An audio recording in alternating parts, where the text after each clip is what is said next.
અમદાવાદ સહિત સમગ્ર ગુજરાતમાં ડેન્ગ્યુનો કાળો કેર ફેલાઈ રહ્યો છે। ત્યારે અમદાવાદમાં છેલ્લા 24 કલાકમાં ડેન્ગ્યુએ 2 લોકોના ભોગ લીધો છે। અમદાવાદના ચાંદોડિયામાં વધુ એક કિશોરનું મોત થતા હાહાકાર મચ્યો છે। સાથે જ ડેન્ગ્યુના વધતા કેસોએ તંત્રની ચિંતા વધારી દીધી છે। ડેન્ગ્યુનો કાતિલ ડંખ, 24 કલાકમાં 2ના મોત। અમદાવાદના ચાંદલોડિયા વિસ્તારમાં આવેલી શિલ્પન સોસાયટીમાં મિસ્ત્રી પરિવાર કલ્પાંત કરી રહ્યો છે।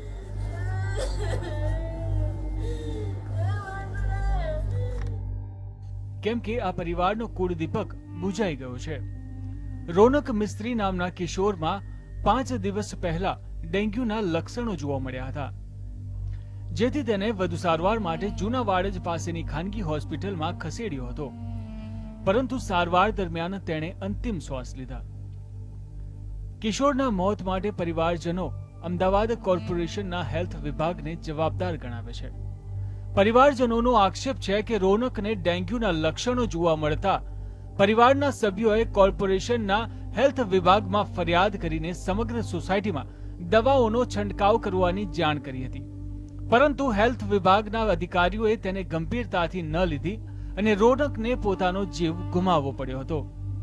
આ સોસાયટીમાં રહેતા સ્થાનિકોનું કહેવું છે કે અહીં રહેતા એક જ ઘરના 2 બાળકો પણ ડેન્ગ્યુના ભરડામાં સપડાઈ ગયા હતા, પરંતુ બંને બાળકોને સમયસર સારવાર મળી રહેતા તેઓ બચી ગયા હતા। કોર્પોરેશન વાળાની બેદરકારીથી અમારા બાબાનું મૃત્યુ પામ્યું છે। અમે કોર્પોરેશનની અંદર અમે 5 દાડાથી અરજી કરી, લેખિત મૌખિક, છતાં બી દવા છાંટવા આવ્યા નથી અને ધુમાડી મશીન બી લાવ્યા નથી। એટલે આના જવાબદાર છે કોર્પોરેશનના અધિકારીઓ। કોનું મોત નીપજ્યું છે, શું હતી હકીકતના? અવસાન થયું છે, કોનું થયું છે ઘરમાં? મારા ભાઈના બાબાનું। શું નામ હતું અને શાના કારણે મોત નીપજ્યું? રોનક મિસ્ત્રી, અને એને ડેન્ગ્યુ થઈ ગયો। ગુજરાત રાજ્યમાં વરસાદ પાછો ખેંચાતા તેની વિપરીત અસરો જોવા મળી રહી છે। રાજ્યમાં મિશ્ર ઋતુમાં રોગચાળો વધુ ફેલાયો છે। સ્વાઇન ફ્લૂ તેમજ ડેન્ગ્યુના કેસમાં વધારો જોવા મળી રહ્યો છે। ત્યારે આ રોગચાળાને પહોંચી વળવા માટે પૂરતી દવાઓનો જથ્થો હોસ્પિટલમાં લાવવામાં આવ્યો હોવાનો દાવો કરાયો છે। ચાલુ વર્ષે રોગચાળાના આંકડા ગત વર્ષની સરખામણીએ વધુ છે। 8માંથી 3 દર્દીઓનું અમારી હોસ્પિટલમાં મૃત્યુ થયેલું છે, અને આ બધા જ કેસીસ બીજી હોસ્પિટલમાંથી અમને રિફર કરવામાં આવેલા।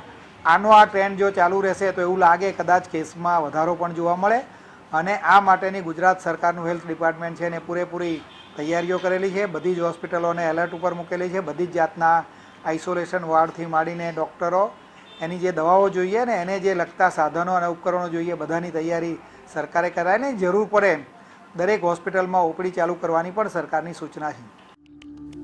કોર્પોરેશનના ચોપડે નોંધાયેલા આંકડાઓનું વિશ્લેષણ કરીએ તો ગયા વર્ષની સરખામણીએ ડેન્ગ્યુના કેસોમાં 6 ગણો વધારો નોંધાયો છે।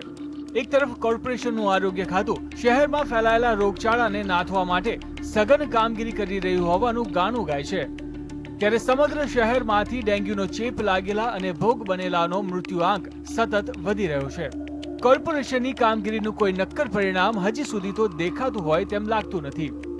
સપ્ટેમ્બર માસમાં અત્યાર સુધી ડેન્ગ્યુના 85 કેસ નોંધાયા છે, ત્યારે તંત્ર પોતાની ઊંઘ ત્યજી અને કોઈ નક્કર પગલાં ભરે તે જરૂરી છે।